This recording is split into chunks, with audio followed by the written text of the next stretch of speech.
start with a good song. You can't hurry love, unfortunately. We want to, and when you want it, and the more you want it, it seems like the harder it is to find. Today is going to be so much fun because I have Brandon Rader who's coming on. He's a love coach. He's a matchmaker. He's incredible. Let me see where he is. You are totally going to want to watch this. You're going to totally want to ask questions. Let me see if we've got him on here. Let's see. Do I have him yet? No. Let's see if I can find him. Brandon.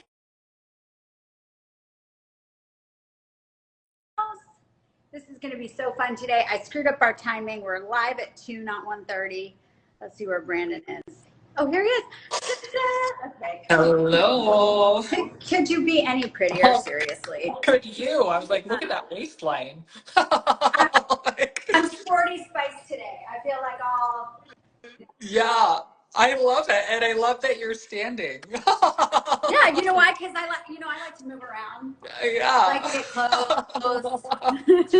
I'll just do like those little arm exercises up here since I'm sitting. We're gonna work out. We're gonna work out while we're talking. You know, I like to know the move. I feel like if I'm sitting in a chair, I might fall asleep. Yeah. Oh, totally. Yeah. No, it happens to me all the time where I'm just like.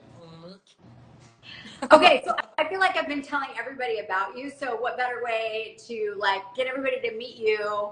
All of my followers right here live. Yeah, no, you have been such an amazing like connector in this matchmaking process and the crazy world of matchmaking. I mean, like you're so intuitive when it comes to connecting people and knowing like who would be a good fit. I mean, I've been in the industry for 10 years and like I haven't met somebody who has like the intuition that you have. It's really I just impressive. love it. You know what? At the end of the day, I'm such a romantic. I believe in love. I believe that it exists. I want that for people. And I feel like we've gotten into this world where, I don't know, not everybody's on the same page. We've sort of changed gears so much in, like, it used to be that you grow up, you go to college, you get married, you have kids. And now life has really changed, and the way we meet people everything has changed. Yes. Yeah. Well, and that's one of the biggest problems in the dating world right now is, throughout most of recorded human history and still even in many other cultures, there's always been this formal courtship process, where people knew what behaviors, what cues, what stages they were at, and to essentially like in what level of interest they should be expressing or should not be expressing, how they should be reciprocating or not be reciprocating to kind of navigate through that courtship into the relationship. Yeah, it's non-existent in America. Right. Because you could just be, are we friends with benefits? Are we just gonna, They have a whole category, situationships, because everybody's in a situationship. They're like, what's the situation here? Because there's not these clear, defined boundaries or even, again, a formal courtship process. It's so true. I really didn't put that into a conversation, but you're totally right. And not only that, but now it used to be you got married once, you had children, you stayed married till you were dead, and that was it. Now we have exes and children and combining and all this craziness. And people also they've got one job that they had for 50 years, and that was it. Yes. You didn't move around. Like people move around, they live in different places. Yeah, it's gotten even more challenging for people to navigate the modern courtship and to integrate their lives. And as we age and dating later in life, it unfortunately becomes even more complicated because there's more layers that you're trying to mesh. And you and I have talked about this ad nauseum over the phone about. Oh my God, we could talk for hours and hours and hours and hours and hours about this subject. Well, I know you created a list of things that we wanted to talk about today. We're going to come on more, you guys. So ask questions, leave us questions if we don't hit it today that we can come back with. Because I think this is obviously, it's one of those things that people are, if you're interested in finding love, it's something that can be so painful. I know for me, it was probably the most painful thing for me. I'm like, I feel like I have everything so lined up in my life. And the one thing I really wanted was a great relationship. And it seems like the more you want it, the harder it is to find it. Yes, yeah. I love Celine Dion and that her song "When You Want It the Most." There's no easy way out. That's Like, and it's so it true all. about love. Like, she wrote that song, and I hear it, and I'm like, yes, I know what you're talking about, woman. Sing it. Um, Okay, like it's hold on. I have to preface something. Okay, though I love Brandon and we're working together, he's not my matchmaker. I found John on my own. Ta-da! But through my journey of trying to find John, I have learned so much, which is what brings me to Brandon because I understand so much what Brandon's trying to do, and I've learned the mistakes that I made, and what he's trying to find in people, and how he's trying to coach them to be dateable, which is kind of what we wanted to talk about today. yeah. Absolutely. And I mean, I think that, you and I connected through me reaching out to people for my clients. And, I think that we just really connected because you have gone through this journey. You have had experiences with other matchmakers in the past, and you and I were able to connect on a lot of the pitfalls of matchmaking. And I think that, my process really resonated Yeah. with you because you saw the Yes, value. I You've believe in you. experienced. Oh my gosh, thank you Yes. so much for that because I've met matchmakers that, okay, how do you disqualify immediately? We'll get to that. I've met so many matchmakers that I believed in because I believe in the process, I believe the idea of it, and yet I was very disappointed. And you and I are just so, our mindset is exactly the same, which I love. Okay, Yeah. so question, we just got a question is how do you disqualify immediately? So actually, this kind of goes into like our first topic of that one that I want us to talk about is the secret of romantic chemistry. So a lot of people are disqualifying based off of initial attraction, right? When they see somebody, do they feel it? Are they feeling that initial attraction?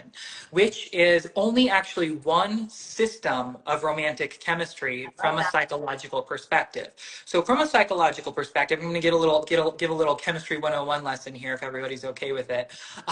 So we have our sex drive system, which is regulated by testosterone and estrogen primarily. And it's exactly what it sounds like. It's the system that's driving us to seek a sexual partner. And this happens just even from us sitting on our couch. All of a sudden, we get that drive to say, I'm going to go out and seek a mate. Then we have our attraction system, which is what most people are relying on to immediately qualify or disqualify or qualify, which is primarily regulated by dopamine, the feel-good hormone. And if they're not getting that hit of dopamine on the date, on date one, they oftentimes won't continue to invest.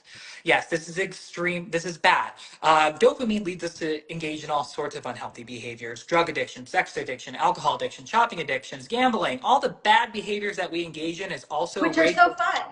yeah, like they're so fun, but a bad decision. Yeah. And so that's the same system that is firing when we experience initial attraction.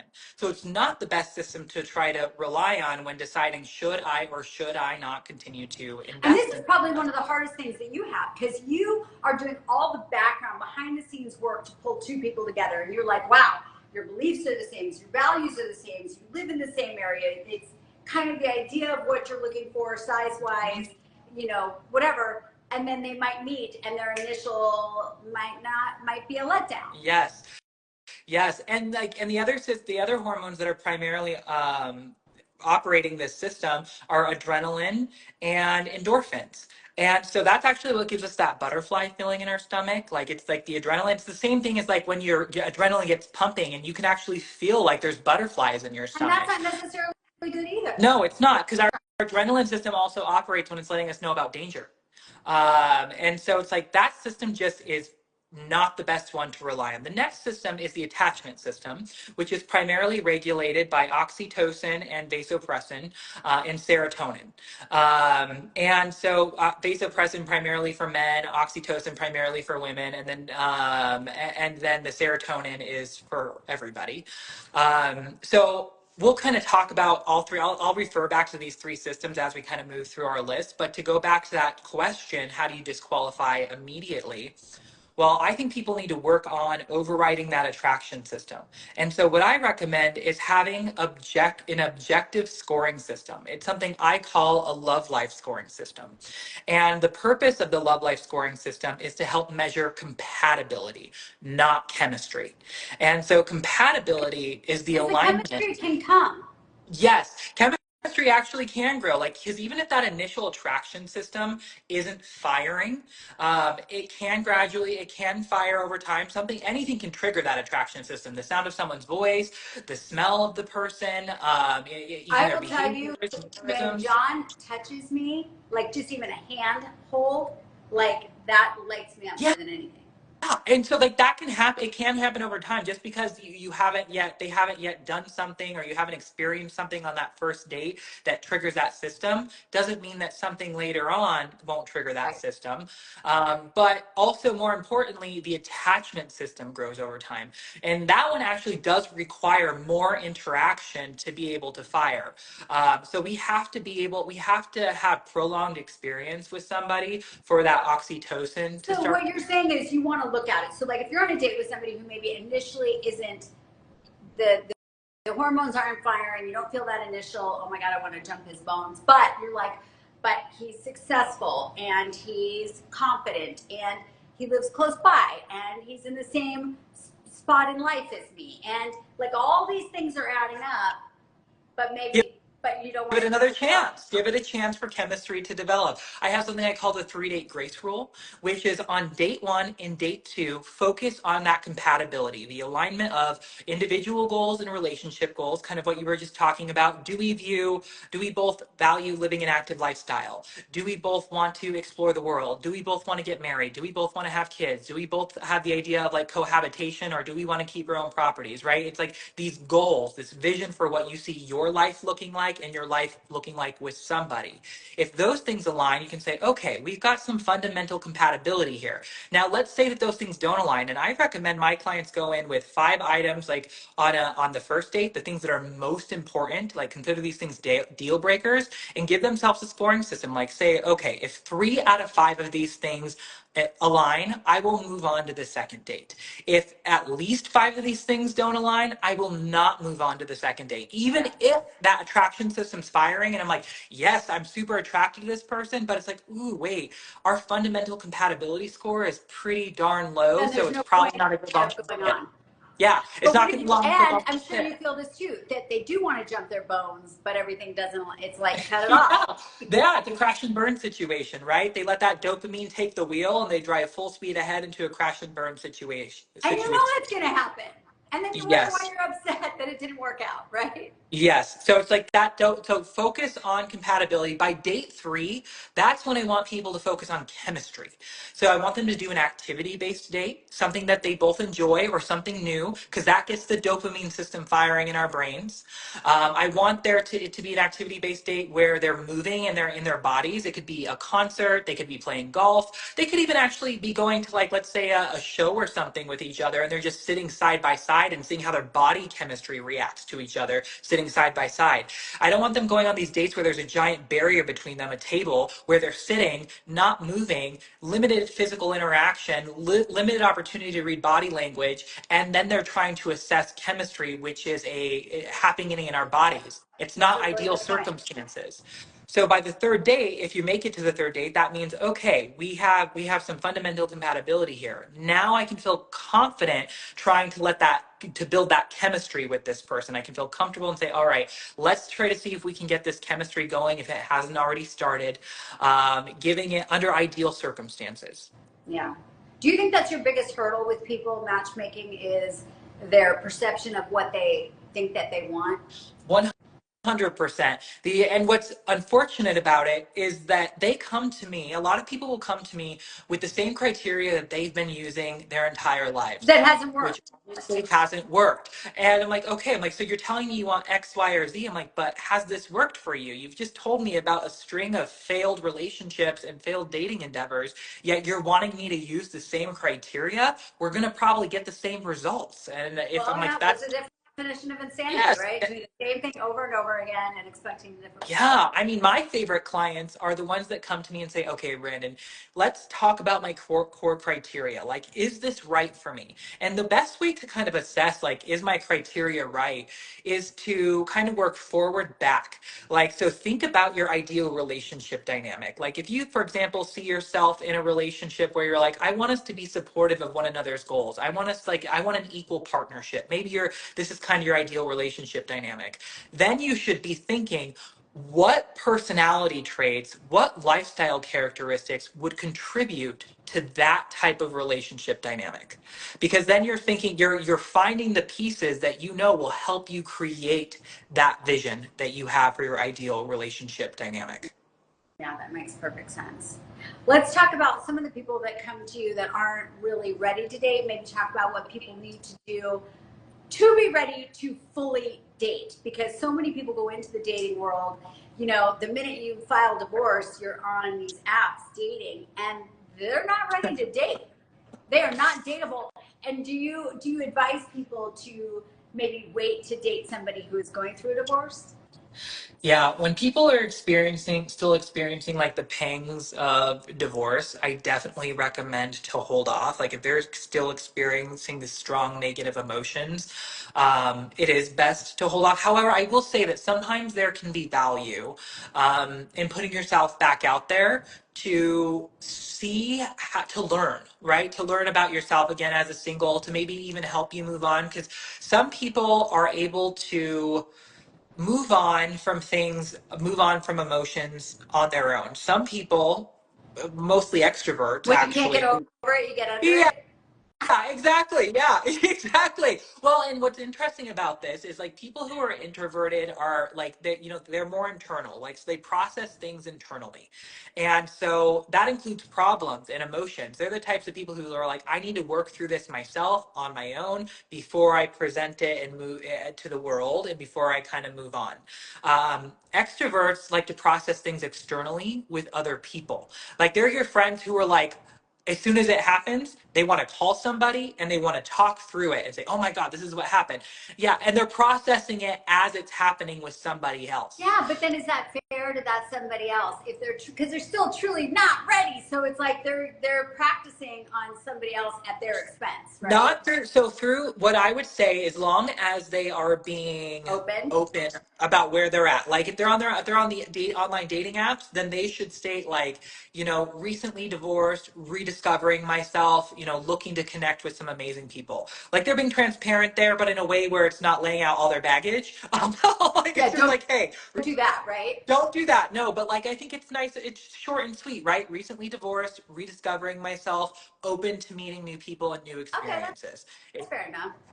With a matchmaker, I think the same thing. Like I would say I would be transparent with anybody that I was matching with that client. I would say, hey, this person's recently divorced. They're rediscovering themselves. They're open to connecting with new people. They are open to love, but they're still in a process of kind of rediscovering who they are as a single. Okay, well, I know you wanted to talk about, presenting your best self. I think that was one of the topics that we had.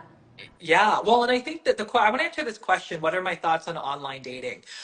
Because this goes to one of the most common issues that people are encountering in the dating world, whether they realize it or not. And it's a great segue into our next topic. Okay. Um, so, first date pressure is at an all-time high.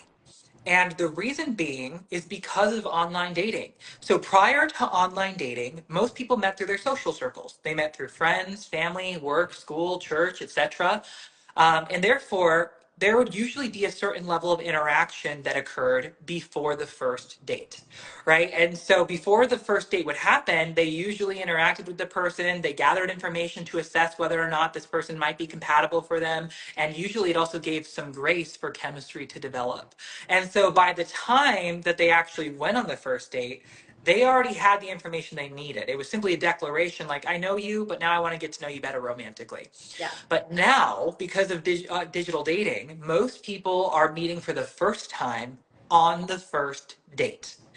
And so, what used to take place over weeks, months, maybe even years, people are trying to execute on average, a 2 hour period. They're like, I need to collect all of this information to assess whether or not you're a good fit for me. If I hear something that's not right, I'm not giving it a second chance. If I'm not feeling the fireworks, I'm not going to invest in you more. Well, and Again, then and this, there's so many, if you're an attractive, successful person, there's a million other people that you could go out with. yes, So we're not, right? Whereas before, it's like if you got a date, you were pretty happy and yes, you were going to put a little bit more weight into this date because where's right. the next date coming from? Yeah, and so now it's like no, and because then you add in like all the options at the tip of your finger, and so first date, the pressure to make an amazing first impression on that first date is at an all-time high. Like you really have to bring it. You do, and you have Which to is make that hard. person You know, feel something. my daughter who's single, after a full day of work, now she's got to go get herself fluffed up and pretty and go meet somebody. She's like, I'm tired. I'm tired. I'm only going to shave one leg tonight. But it happens, you know, after you've been conversing with people all day long, and now you have to go to dinner and go through your Sparkle and whole life shine. story. Totally. Yes. So, in terms of what I think about online dating, I mean, overall, I think that it was a brilliant idea. It's a powerful tool that allows you to connect with millions of people around the world. However, it's a powerful tool that was put into the hands of billions of people, and we weren't taught how to use it appropriately. True. Right? It's kind of like the equivalent of giving people vehicles but not requiring them to learn how to drive and It's expecting true. there not to be any crash and burns. Yeah. And so online dating, same thing. It's a powerful tool, and when used appropriately, it actually has a 40% likeliness of helping people find love. But a lot of people just aren't trained on how to use it appropriately. They don't know how to use the algorithms appropriately, and their intentions are misaligned. They're misusing and abusing it, and it gives it a bad rap. And I do think that in general, it's just changed the culture of dating, which I just talked about. First dating pressure being at an all-time high, which leads to the point of like, how do you got to be the best version of yourself, Yeah. right? Because when you show up on that date, you have to bring it, or else that other person, especially a high caliber person, is probably not going to continue to invest in somebody unless they're experiencing something amazing on the first date. So what would you say, what's the first step to coming as the best version of yourself? One would be understanding your attachment style and getting a Yes. grip on it. Yes. So, what's interesting about the attachment styles is, it's become more popular, which is great. It's become more mainstream over like the last 10 years. What a lot of people don't realize about the attachment styles is the psychologist who originally developed the theory was researching children. And so it's primarily focused on how children form their attachment styles with their primary caregivers. And then people extrapolated on that theory, realizing, like, oh, well, that attachment style doesn't only apply to our primary caregivers, it also applies to everybody that in our lives that we have a close relationship with. Well, Uh, it probably starts from birth, how you were raised. You kind of develop that attachment style, and then you kind of keep yes. it. And if you have this awareness wrapped around it, you can make yourself better. Yes. Well, and what I've come to realize over the last 10 years is that sometimes people's relationship attachment style varies from their courtship attachment style. Because again, all the research on attachment styles have primarily been focusing on the relationship when a relationship is already formed. But there's that period when dating, the courting period, where we're not yet in a relationship with them. And sometimes those attachment styles don't align. Sometimes they do. Sometimes somebody has a secure courtship style and they have a secure relationship attachment style. However, I've also experienced where people might have maybe more of an anxious attachment style during the courtship, but they might even be more secure or maybe even avoidant in the relationship. And I'll give you like a few examples. Like I had one client who, they reported to be secure in relationships. They said, no, I have a secure attachment styles with my children, with my friends, with my family, and even with my ex-partners, I've always been secure in relationships. However, in the dating process, after working with them for about a year, I collected enough data to realize that they're pretty darn anxious during the courtship. When they're not getting frequent communication, they're like, whoa, what's going on here? Why haven't I heard from them? Are they? Because dating can be very anxiety promoting, right? Does Yeah. she like me? Is she interested in me? Like once you're in it, where you know, okay, she loves me, I love her. Now I can settle in and be secure. Well, and Right? but there's also people who have secure courtship styles, and those are the people where, they're kind of nonchalant about the approach. Because they don't give a shit. The one who Yeah, cares the least well, wins.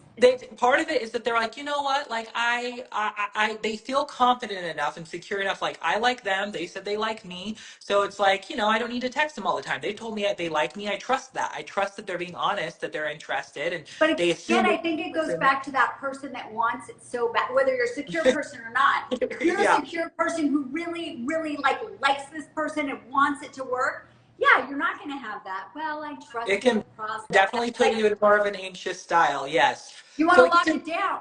Lock yeah. that shit down. And so it is important for people to realize that even if you're aware of your attachment style in a relationship, that you need to examine your attachment style in the courtship, because it might be different. Yeah. Like, I've experienced even somebody where they have, maybe a more avoidant attachment style in the courtship. They're the ones who are kind of running away while other people are pursuing them. But then once they are in that relationship, they're all in. Like, it switches to where they are then secure.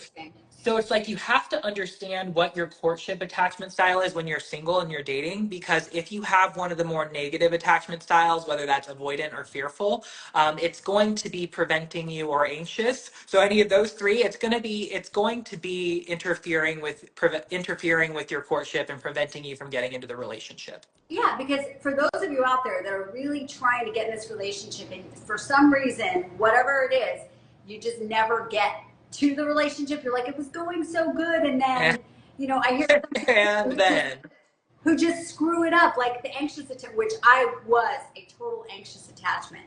And I had to really slow my roll and go, okay, if this is going to be, it's going to be. If he doesn't call, it's fine. If he doesn't text, it's fine. The one who cares the least wins. Like, relax, because you can't make it happen. Either it's going to happen because it's supposed to happen, or it's not, right? Would you agree with that? Yeah, I think that, to your point, like, I think that there's strategies that people can use to help ensure that it's more likely to happen. For example, if you are more anxious, don't be like blowing up on them, like, why haven't I heard from you from 3 days? Like, that's not going to go over well. That's not going to go well. But if you have an anxious attachment style, and let's say you haven't heard from the person in a few days, like, there's strategies that you can use to communicate your anxiety in a healthy way without sounding too needy or desperate, and also kind of prompt the person to readjust their communication with you. Because there is a point at which you're like, this person's communication style and my communication style just aren't going to match. Right. Like, a total anxious person and a total avoidant person. So, which was me and my husband, right? I was very anxious. He was very avoidant. So the more avoidant he was, the more anxious I became, the more avoidant he would become. Right? And I would be like screaming at him, and he would be running away. Yeah. Yes. We could not communicate like ever. It was a horror. But if he understood he was avoidant and understood that I was anxious, and we could like meet a little bit more in the middle, like, okay, I get it.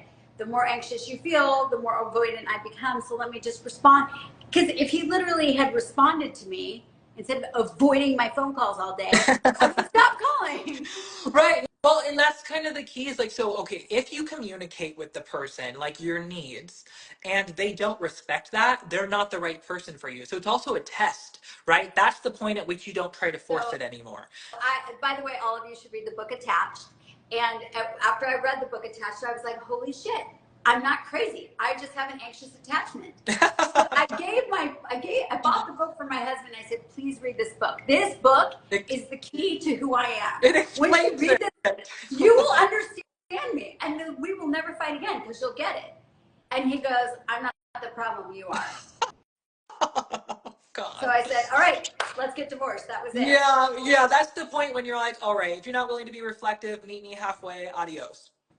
But my boyfriend now has made me completely secure.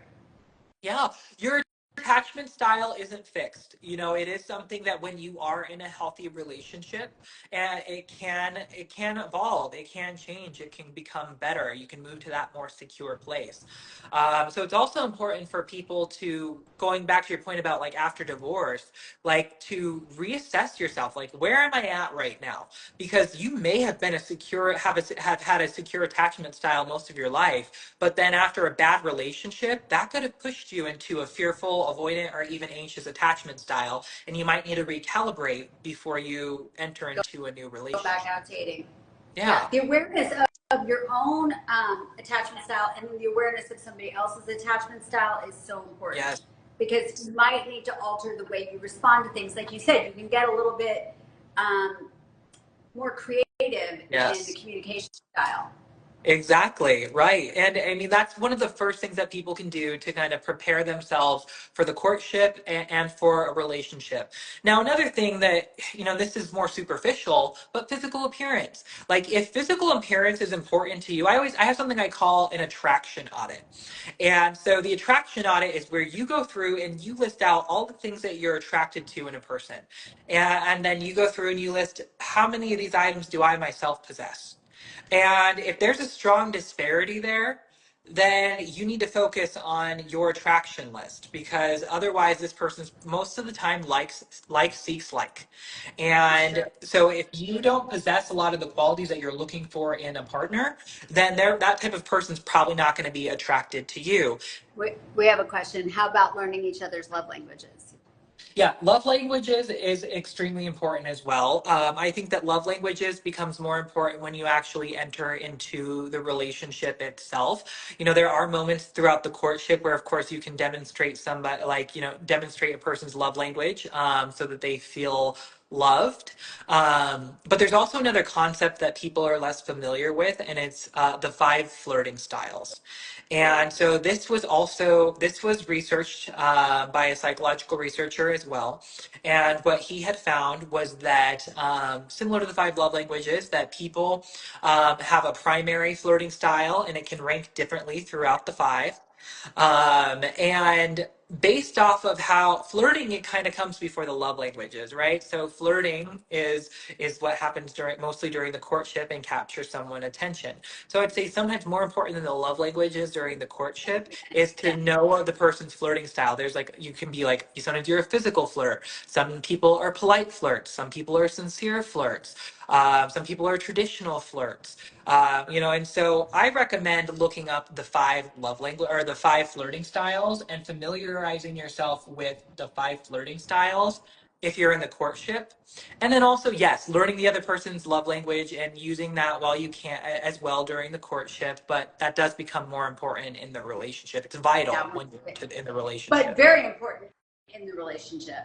Yes. Exactly. And I think the flirting styles are still important too, right? Because you should be flirting with your partner till death do you part. I agree. Um, and otherwise you lose that passion. And the flirting styles are really important because it also, once you learn how to identify what somebody's flirting style is, it can also let you know whether or not they're attracted to you or whether they're interested in you. You can say, okay, like they're obviously not really flirting with me, so there might be a lack of interest here. What I will say though, when it comes to flirting, is that we all do have like our primary flirting styles, similar to the love languages, but similar to the love languages. Sometimes we have to learn how to use it. Just like the love languages, we might know what we need to feel loved, but we might not know how to code switch to somebody else's Well, love I feel language. like women, and maybe men too, that have been hurt, they feel very standoffish. They have a wall of armor around them. So they come into a date very cold and stiff. Would you Yeah, agree with that? yeah. Yeah, I think in one of the two top qualities that men tell me they're looking for in women, um, warm and nurturing. There's different adjectives that sometimes they use, but they all kind of fall under this umbrella of like nurturing. They like warm, bubbly, affectionate, essentially kind of maternal. Like, there's So the like, cliche that, like a touch on the knee or a touch on the arm, yes, yeah. Yeah, exactly. Just a subtle touch. I've had male clients tell me that they like it when a woman, like if they're driving together, would reach over and grab his hand. Men want affection too. I'd say more that so oftentimes men more than women value physical touch. Okay, That's I usually their always say top that love men are languages. way more insecure than women. Would you agree with that? Yes. I think that yeah, I would. I think that it comes in there's different I think there's different areas where men are more insecure and different areas where women are more insecure. And I think that men need more reassurance in the beginning, especially successful men, right? You and I have usually are interacting and working with highly successful Yeah. men. And so there's oftentimes this insecurity of like, is she after me My for my money. wealth? Yes. And so providing that extra reassurance of like, no, I find you attractive. Like I'm interested in Yeah, you. you're right So about that. So touching, what's like your opinion on men trying to create the perfect women? So we talked about that these successful men feel like they can almost like 3D print the perfect woman. yes. Well, it goes to dating with contradictions. I mean, a lot of the things that they're asking for, and women do this too, but I see this a lot in men. For example, a man will say, like, I want a woman, I'll give you a real example. I have one client who has communicated that he wants a woman who's like really lean, thin, fit.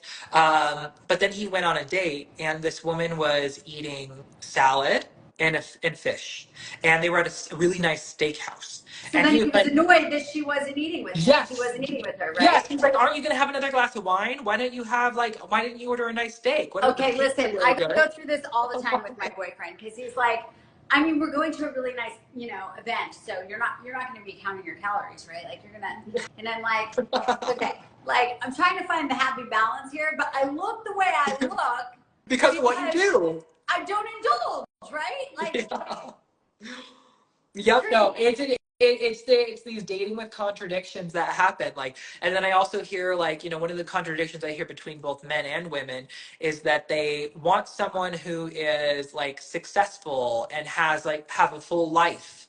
But then they also want them to be really available to them. Yeah, that. And Yeah, it's drop everything you're doing. Like have your own. You got to make money. You got to have your own business.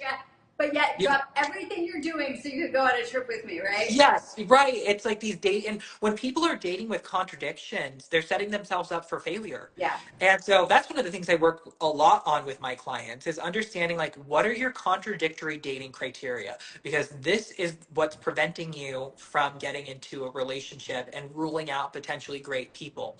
You have to be willing to compromise. And you have to be realistic about what you're looking for and understand like again your contradictory dating criteria and to the point of like creating the perfect woman it's like the perfect woman almost doesn't have these like she embodies everything and so they're like getting everything and I'm like well it doesn't work that way so let's go through and actually talk about your contradictory The dating things that are the criteria. most important. And what is your thought? Because we spent a lot of time talking about this. Is that the more successful a man is, the younger he wants to date, right? And so here you might have a 6-year-old man who would be perfect with a 50, 55-year-old woman, but he's made his age range, 35 to 45. Yeah, And then the I women, always and then what about these women that are beautiful, fit, successful, everything that really this guy would probably fit better with? yeah. Back to the contradictory dating, but Exactly. Right. Well, because to that point, there's oftentimes going to be, could there be generational gaps, right? There where they can't really connect on life experiences. when their Um, children are older than their girlfriend. yeah, and there could be the disconnect of like lifestyle goals and relationship goals. Like maybe like a woman who's younger, she might still want to have kids. She might still have kids in the house, and he's in a stage where he's traveling and wanting to live like this retirement lifestyle, which isn't compatible for a woman who has younger kids or maybe wants to have kids. I think that where she's at, maybe he's already built his career, and again, he's kind of in this retirement phase, and she's still building his career, but yet he doesn't want her to be What? after him for his money. But then, like, it's like, well, she has to work to make money, but she's at a stage where she can't be traveling like you do. But you also want her to be available, but you also don't want her to be after you for your money. It's like, there's not, it's like there's these unrealistic expectations that are preventing them from getting into a relationship. What I will say though is that, you know, age, and I would say age and unfortunately weight is to men what money and height is to women. Yeah. Like men want younger and thinner. Women in general, okay, so don't kill me. In general, these are just typically what I hear, and women want taller and wealthier. You know, And those so, are. how do you, as a matchmaker and a love coach, bring this together? And I'll answer your question in a minute.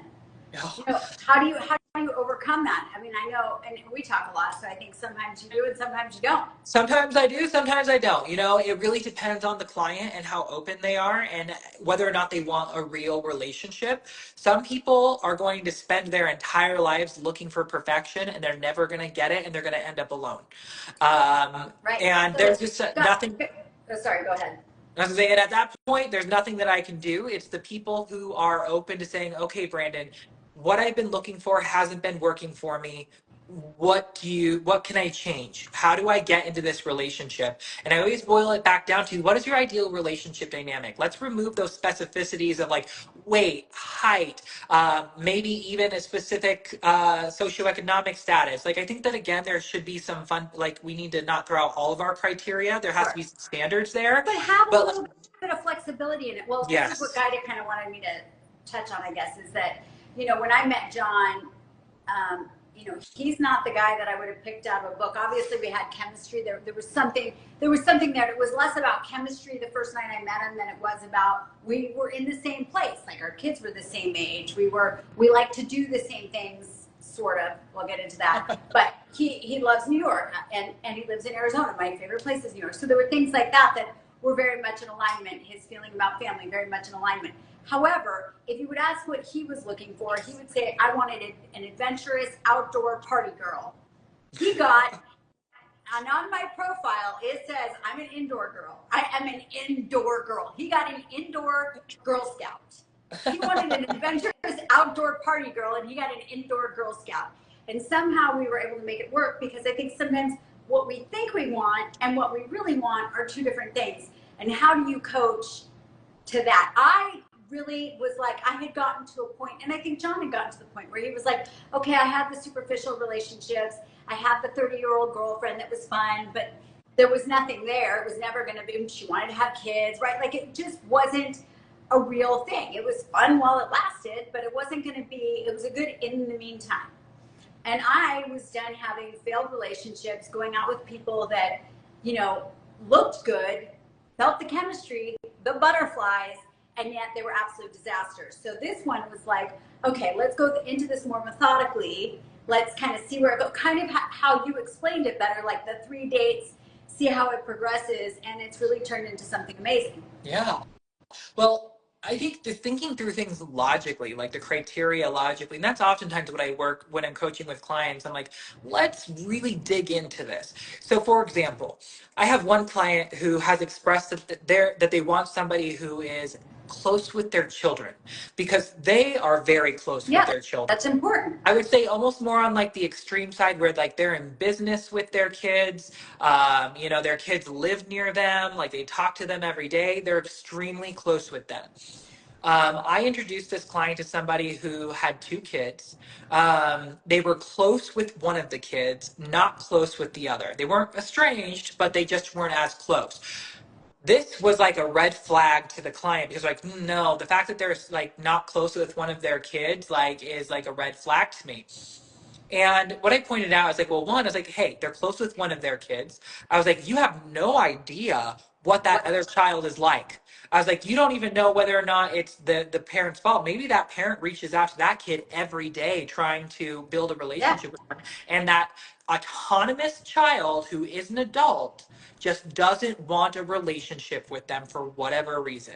And I'm like, and so sometimes maybe they did something wrong as a parent at some point, but maybe they've changed. I'm like, there could be extenuating circumstances. I was like, so I don't think you should rule somebody out for that. Also, thinking about this logistically, I'm like, you're very close with your kids. I'm like, so what happens if you meet somebody who's equally close with their kids as you've expressed that you want? Let's think about the holidays. Thanksgiving's right around the corner. What happens when they want to spend the holidays with their kids and you want to spend it with your kids, and you guys have to then spend separate holidays together because your kids have their own lives and families, and you want to be with them. I'm like, so logistically, it actually might make more sense for you to be with somebody who's less close with their kids than you are, because then they can integrate into your family. Because usually in a relationship, one person usually integrates more into the other person's family. That's true. That's a really good point. So it's like pointing that out to clients, like just really talking through their dating criteria and saying like, look, is this, I always like to define it as yellow flags, or I call it caution signs, versus stop signs and red flags. So caution signs are just saying like, hey, like this merits further exploration before I proceed. Well, you know what I was going to say? Okay, we have another question, but I want to say this too. Hold on. Brandon, if you give a successful woman one advance when it comes to finding their person, what would the advice be? Okay, hold on with that guy.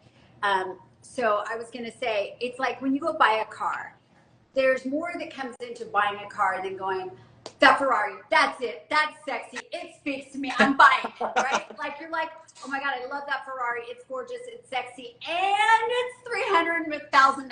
Like maybe that doesn't work. Okay, moving along. And then you do all the research and you figure out what really works into your lifestyle. And that's kind of like dating. You don't just pick it, look in a book and go, that, her. Right. Yes. Well, okay. So, I think, okay, so to answer this question, like what advice could I give a successful woman to find her person? There's a lot of advice I could give, but I'd say one of the things that I've been encountering recently, just over the past few years, because I do work with a lot of very highly successful women, is understanding that the criteria that they are using to assess essentially like whether or not they want to continue to invest in a man is not the same criteria he's using. So what I mean by this is like oftentimes like when I have these highly successful women, they're like, well, I'm educated, they'll talk to me about all of their accomplishments, essentially what they have, what they've done, and that really falls more into like this category I call lifestyle. And then there's looks. So it's always important to keep in mind, this is unfortunate to say, but usually men care more about looks than they do about lifestyle. And so when a woman's like, well, I possess all of these qualities that she would find attractive in a man, right? Because that's a woman's criteria primarily is lifestyle. They're usually looking at like, what's his education level? How successful is he? Like, what does he have? What has he done? To determine whether or not they want, in those initial stages, when they're like, let's say date 1, date 2, to decide whether or not they want to continue to invest. This is also kind of talking about the masculinity, like getting out of your masculinity and getting more into your feminine. Yes, exactly. And so like men and I think women might find this surprising, but like, cause like women oftentimes what I hear women say is that they feel like they're maybe more intuitive or in tune with their emotions than men. But what I find is that men are more visceral. Like they have this instinct, this gut reaction. Like they're oftentimes not using the logical brain, like when they go on that first date. Yeah, they're using their hormones there. Where women do tend to be a little bit more logical. Like what I experience is like if a woman, especially like a successful woman, goes on a date with a guy, if she doesn't feel that like initial attraction for him on like date 1, but all of that lifestyle criteria aligns, those indices of success, so go along a little she'll usually say, okay, I'll get to know him more. I'll go out with him again. But the man, if he's not like liking what he sees, like if he's not liking what he hears, like the sound of the voice, what he's smelling, if he's not feeling the chemistry or the attraction, if he's not having that visceral response, he usually will not continue to invest. So would you tell women they need to go and get their hair done, their nails done, their Botox, their cool sculpting? I want you to say it because it sounds anti-feminist coming from a man. So I was like trying to get around that without actually. I mean, ladies, it is what it is. You know it. So knowing that they're looking at, which is the hard thing about online dating for a woman, I think, for me anyways, is that I have a hard time picking a guy out of my online, right? because I don't think there's any man that is so, I think you win sexiest man alive, actually. You're so Oh, well, gorgeous. thank you. But like, I typically look through these men and I'm like, no, no, no, no. Because it's not about their picture. For me, it's not about how they look. It's about how they make me feel. Yeah. How From a we statistical perspective, women are more likely to read the bios than the men. Because the men oftentimes really don't care about it initially. What I have heard They're very like, she's cute. Close yeah, enough. exactly. What most men say to me is like they want to meet the woman in person and see if there's that attraction there before they decide whether or not they want to get to know her.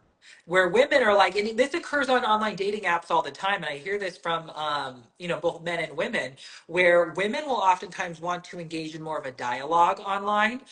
They want to exchange more messages, maybe even move it to text message and a phone call to like establish more of that kind of those And the men just lifestyle. want to see you in person. Yeah, and most men don't want to have this talk, this conversation online because they're like, I don't want to invest in communicating with you until we meet in person and I assess whether or not I'm attracted. You know what? Honestly, I agree with that, and I'll tell you that in a second. Guida, Jules, how is it important to do a FaceTime before? How I love a FaceTime before meeting somebody because look, time is money, and I honestly don't want to waste my time. I don't want to waste his money. Oh, we had one more thing we wanted to talk about too, is when women start contributing a little bit. Yeah. But I think a FaceTime is great because I want to hear what your thought is on how much communication, because quite frankly, I think the idle chit chat can just ruin it from before it ever starts. You know, oh, where are you from? Scottsdale. Oh, how many kids do you have? Like, ugh, especially when you've done it 1,000 times. Like, let's just pick up the phone, do a FaceTime real quick, make sure you're not filtered. Let's see you 360. Let me hear your voice because I think voice is very important. A 10-minute phone call to qualify, disqualify, and let's meet. Yeah. Well, even through matchmaking, some of my clients, we set them up on virtual dates, as you know, Jules. Like, we'll set them up on virtual dates before they actually do their in-person date, and we leave it up to them. We'll coordinate the virtual date for them, and then after, if it goes well, they can coordinate their in-person date. Some people we just move straight to the in-person date because our clients and our candidates trust us. You're working the behind the scenes, so you've already qualified them. Exactly. By so many different things to begin with. But online, you don't have all that qualifying going Right. on. Yeah, that's one of the benefits of matchmaking is that, we meet every person either in person or over video just to make sure that their photos are representative of them. And we get to hear them talk. Yes. Like, I've gotten on the phone with a guy who's like, hey, Jules, how was your day? You're like, are you having a stroke? Yeah, you're way too fat. Yeah, I agree. I think like just even like the cadence of somebody's voice. Like, do they talk faster? Do they talk slower? Like, and that's like I need somebody who, I need somebody who's zippy. They get yes. quick. Like there was like I've gotten a few of those. I've also gotten a guy on the phone where I was like I couldn't stand his voice. I'm like, well, that's a hard no. Like, you're like, know what you look like. I'm not going to listen to you. Yes, I think that FaceTime dates or FaceTimes like before in-person dates are a valuable tool that people can use. And people, because I'm sure, well, you probably don't hear this as much because you're dealing with really, wealthy men for the most part. But it's expensive. It's again expensive and time consuming to twice a week, 3 times a week, 4 times a week go drive, meet somebody, have a couple drinks, pay for their couple drinks. It's expensive. It is. Yeah, I mean, for men, dating is extreme. And I think there's like also it can be expensive for women because if women are we're getting our nails done, getting waxed, you never know. Exactly. Yes. Yes. Right. All of that is like just as yes. I agree. I think that like it's expensive for dating in general, so I think doing that vetting process of a FaceTime can be extremely valuable and effective and efficient. Okay, Guida, the 2-day response is fine. She's asking about a guy that takes 2 days to respond. Yeah. So that kind of goes back to, Attachment. our point of attachment style, right? So if somebody has more of like, let's say they could either be avoidant, fearful, or they could be secure, right? If they're taking some time to respond. So keep in mind that in the initial stages of the courtship, you're still getting to know the person. You're trying to assess like, what is their communication style like? That includes not only like the tone of their text, the tone of their voices, the emotional undertones. Are they sarcastic? Are they more of like an emotional, sentimental type of person? The subtext of their communication, and then also also texting frequency. Like, for example, I always like to point this out to people. So think about your secure relationships with your parents, family, brothers, sisters, etc., whoever. Just think about somebody that you have a secure relationship with. If it takes them a few days to text you back, are you freaking out about it? No. Like most people are like, oh, they'll get back with me. They probably got stuff going on. They're busy because you're secure, right? And so keeping in mind that when somebody doesn't text you back right away, it could be because they're secure. It could be because they're avoidant, but it also could just because they're busy. They just met you. You just came into their life. And that so took me a long time to learn because I was like, no, we had this great date. Like we should be like texting every day. Good morning. How you do? And now I realize like it was one date. yes, it was one day. It's like, our emotions are not a good evaluator of level of commitment necessarily. Like that should be occurring. So just because we feel really strongly about somebody doesn't mean that we're at this a stage of a committed relationship. And so, I think that if you're just dating somebody and it's taking them a couple of days to get back with you, the main thing to look for is consistency. So, for example, do they text you every 2 days? In which case, there's consistency there, and there might be a reason why they text every 2 days.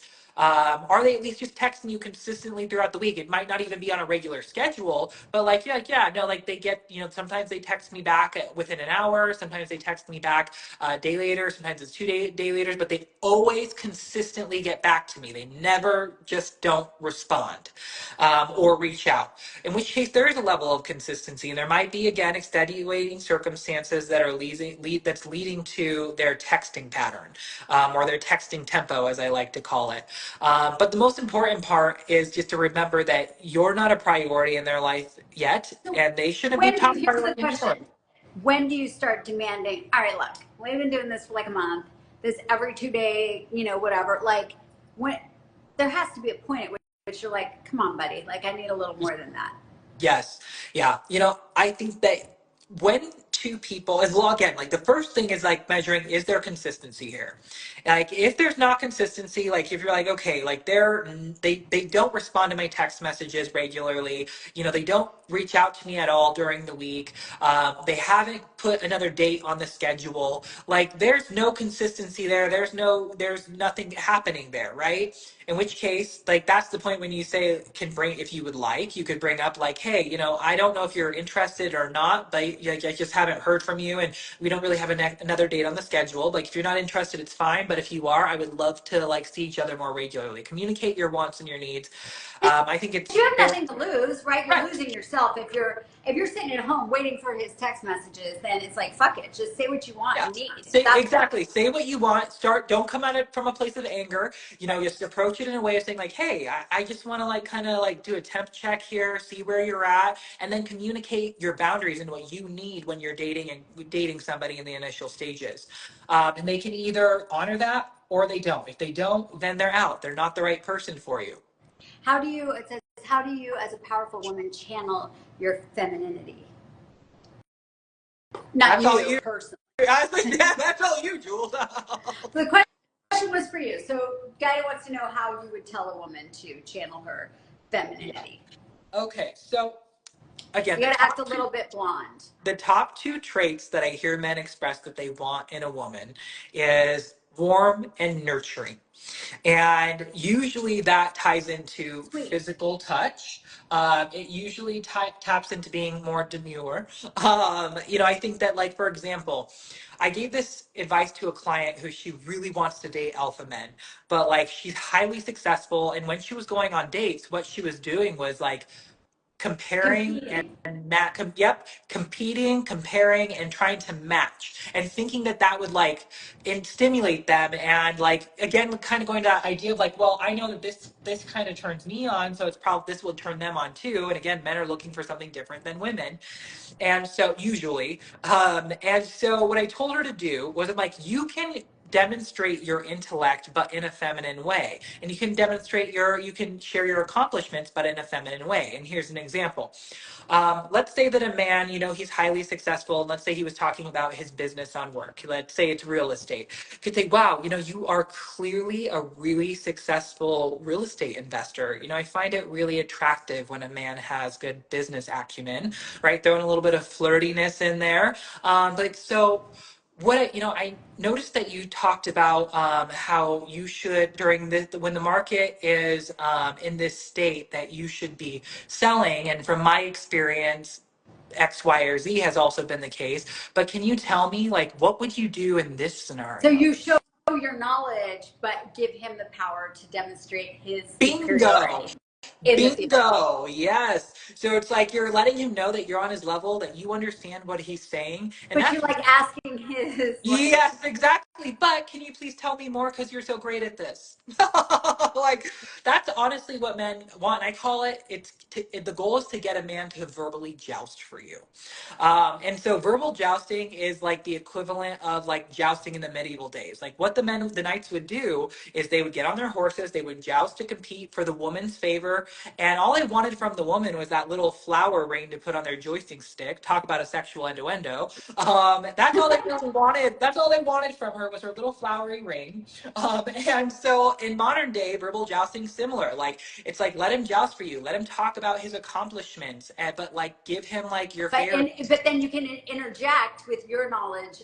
Exactly. Like, and here's my ring because I think that, and then you could like, and you're giving him your favor by telling him that you think it's impressive, you find it attractive, but then you're inserting your knowledge, your experience as well into that, so that they know that you're more than just a pretty face. Yeah, you kind of have to play a little bit damsel in distress. Not quite that much, but like let him open the door for you, for your car. Let him open the door into the restaurant. Let him pull the chair out. Those things too. Let him be the man. Yes. Yeah, I think another important note on that about like that kind of encapsulates a few different things that we've talked about regarding the courtship and masculine and feminine approaches. I oftentimes hear women say that they want men to take the lead. And that they want him to be the one who's pursuing. They want him to be the one who's doing the planning. This is perfect that you're talking about this because Guy is saying, "What are your thoughts on paying for dinner?" So this is really going right. Yes. Oh, okay. So I think that what I hear from men with regard to this is that women need to let them do it in their way and on their time frame if women want them to lead. So what I oftentimes encounter, especially with successful women who are usually used to like running their lives and their business in a highly effective way, is that then when they go into the courtship, they're like, okay, I want to be feminine. I'm going to lead into my feminine energy. I'm going to let the man take the lead. All of a sudden, okay, I haven't gotten a text in 2 days. What's going on here? He should have probably texted me yesterday. So they automatically go into that like more masculine mode energy, and then it usually manifests in a negative way. Either they become passive aggressive or just aggressive, and it turns the man off. It's like women need to understand or shift their perspective. Like if they want the man to pursue and take the lead, you have to let him do it on his time and in his way because he's not a mind reader. He can't predict how frequently he wants you want him to text you. Hey, girls. How like flirty you want him to be on the first date, second date, or third date, etc. How frequently you want him to see. Like he's got to kind of fill it out. He's trying to get to know you as well. Well, and then as it goes, I guess it's kind of like there's that point at which he pursues and you sit back. What do you cares? Least wins. Because I think men do need to sort of pursue, but then there's a point at which we've talked about where the woman needs to start coming in a little bit and showing, all right, he's doing all the pursuing, and yes, you're taking him up on it, but now there's a point at which you're making a phone call or you're asking him to go on a date and do something. Yeah, I hear this. Receive this question a lot from men, and it's at what point should the woman start participating more in the courtship? And I've asked a lot of women this question, and I've received varying answers. So I think that it's important at every stage in the courtship for a woman to be participating by flirting, by being affectionate, by being warm, by on the date expressing that she likes the man and that she wants to see him again. Giving him these cues and these signs that, hey, I'm interested in you. I am inviting you to pursue me. She shouldn't just be completely passive, Right. like, deadpan face, like I'm just going to sit here and expect him to do all the work and chase after me. Like, no, that just doesn't work. You got to give them a little bit of something, you got to like dangle the carrot a little bit and lead them.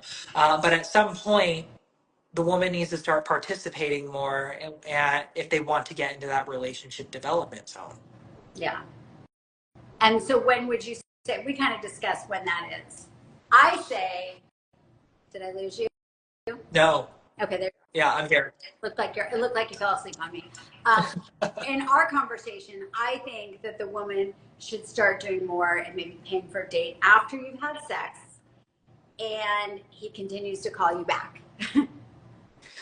I think that there definitely needs to be some consistency, like on his part, right? Like again, like consistently planning like dates, consistently like some form of consistent communication.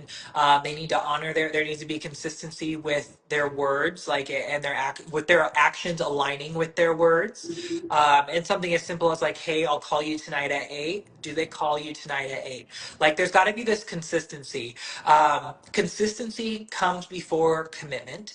And so I think as soon as a woman starts to experience that consistency for a man, she can gradually start to participate a little bit Small more. things. Yeah, and I think to your point, that's what you're kind of talking about after the sex. Like you're trying to ensure that the man's not just after the cookie, and that after he gets it, that he's not just going to bounce. Right? There's got to be consistency with him Yes. coming back. Yeah, So and then keeping it's that like, okay, then you're like, consistency. all right, now I feel this is like 50-50. Now I'm willing to invest more.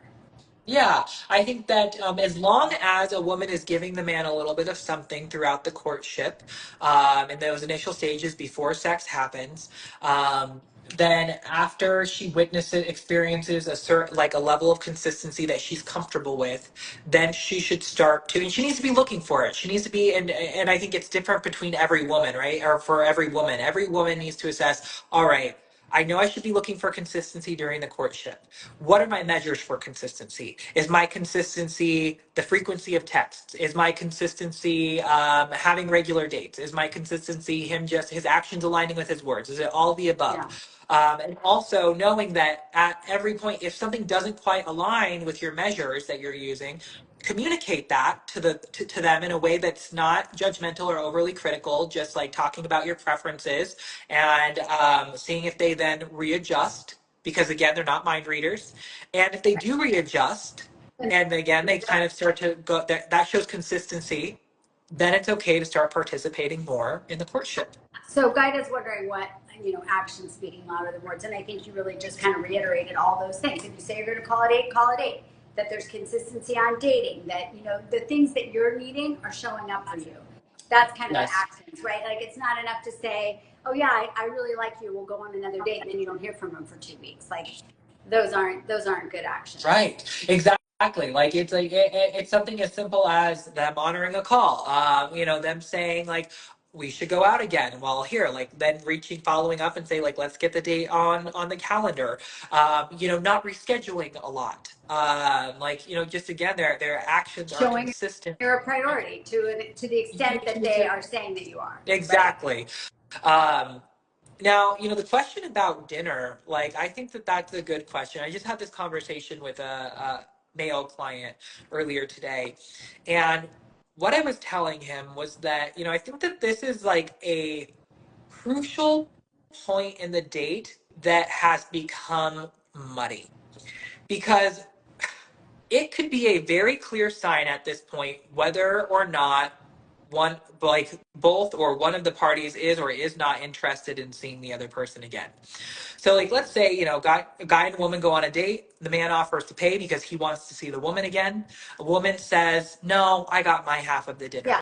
I think if a woman's using that intentionally, that could be a very good indicator. I'm not interested in seeing you again. I actually love that because it makes me feel bad that somebody's going to pay for a meal for me when I'm like, No. Yeah, and I think that, and also I think that, like men, I think what they can do, I don't think that, I hear the objection more from men where they're like, no, I'm traditional, I'm chivalrous, I wouldn't ever want to make a woman pay for her meal. And I tell them, like, well, it could be giving mixed signals to the woman. If the woman really likes you and you pay for her meal, she could be thinking, like, oh, yeah, like he obviously bought me dinner, he must like me. But I also, so what I've been Well, I think it'd be encouraging. really rude for the guy to be like, I didn't really like you, so can you pay for half? Like, that's shitty. But I think if the Yeah. woman doesn't like the guy, I think it's right because they go into the date knowing, really, for the most part, you go into a date knowing the guy's paying, Yeah. right? If we're being chivalrous, okay. So what I've But encouraged my male clients to do instead, because of that point, is to at the point, like if they are interested in seeing the woman again, when like usually let's like if I'm being honest, like this is how usually how the if I like this is usually how the interaction will go.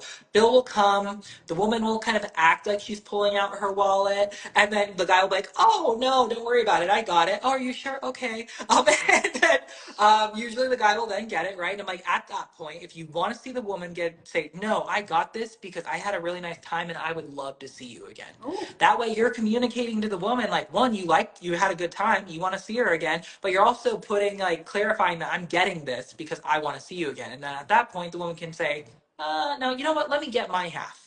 If she doesn't want to see him again. And it could be a little bit awkward, but it's no awkward than like later the guy yeah, texting. I mean, yeah, I think this is a whole nother show. We should absolutely talk about like how do you end something that is not Yes, going yes. further. I think that this is that would be a really good one to talk about. I agree. Well, I don't want to spill everything today because then no, they won't have to listen to us again. yes, no, okay. We'll save the rest. We'll save the rest for later. Don't you think? I think so. I think Yes, we I need to do. keep coming back on. And you guys, if you have questions, I know you're going to be watching this later because it's the middle of the day and you should be working. So what are you doing watching us right now? But anyways, if you have questions that you want us to talk about, send either one of us a message. If you're looking to hire a matchmaker, you can hire Brandon. He is incredible. The first matchmaker I've met that I actually really truly respect. So thank you, Brandon, for that. Great point. Final advice on how to find the right matchmaker. It's Brandon. That is the right matchmaker. I will tell you right now. But also in that, Brandon doesn't take everybody. So he has to choose you just as much as you choose him because he does not work with people that he doesn't feel that he can find a match for. And that doesn't mean that you're not a good enough, more beautiful enough woman. It just means that, he's got to know that he's not going to take your money if he really truly doesn't know who your match would be. You have your database, you have your people, you kind of know what you can work with right now. Am I over speaking for you No, on that? you're 100%. I mean, I turn down more people than I accept. And to your Which point, is it's the not. other point too, because if he took on 50 people, now how can he really give you the one-on-one attention that you really Yeah, need?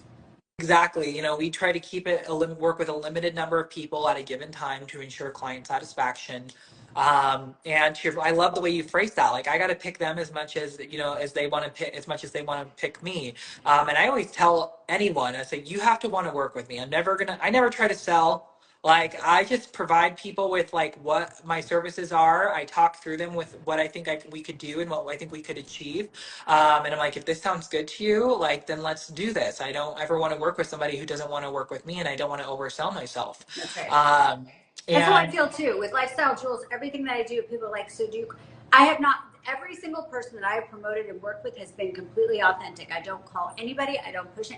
If they see it, they like it, they understand it, they think it, it's worthwhile. Then let's talk. Otherwise, and yeah, that's how you are, and that's how we connected too. It's totally authentic, and we're totally on the same page with all of this. But you are incredible, and you also do coaching. Can you be hired just for coaching? yes, absolutely. I mean, I love coaching because I think that coaching, I always Set use you the up with the metaphor. tools. Yeah, exactly. It sets them up with the tools. Some people don't even end up needing matchmaking. Coaching's less expensive than matchmaking because with matchmaking, I'm doing all the work for you. With coaching, I'm doing the work with you. So it's less expensive. But I also think that there can be this metaphor of, I can either teach you to fish or I can give Do the you fish. some fishes. Yeah. And I'm like, so it's like, it depends. And sure, sometimes people find like, it's like they find the right meal and they get that fish, they're satisfied and they walk away happy. But it's like, okay, then if that doesn't work out, are you going to come back to me? Or if I taught you how to fish and you're like, all right, now I know how to do this on my own so that I can find the right person. And if I do because the only person you can control is yourself. So he could match you up with anybody. And shit happens too. Something catastrophic could happen to the perfect person that you're dating and everything changes. Yeah. So, okay. Thank you on the outfit guide. It's my sporty spice. Yeah, I love your We'll outfit. tag you, but why don't you tell everybody where they can find you? Yes. So the best way to connect with me is on Instagram at Brandon Rader Official. But I'm on all social media platforms, LinkedIn, TikTok, Facebook. Or you can also just connect with me on my website at brandonrader.com. How easy is that? Okay, that was so much fun. We definitely got to come back on and do it again. Yes, we'll do it again. Get the moving and grooving. I didn't get in my exercises during this call, so we definitely got to do it again. See, I burned a few calories. I'll bring my free weights. Although I will say, like, I'm sweating a little bit from all of my lights and all my ring lights. I'm like, oh dang, it's like a sauna.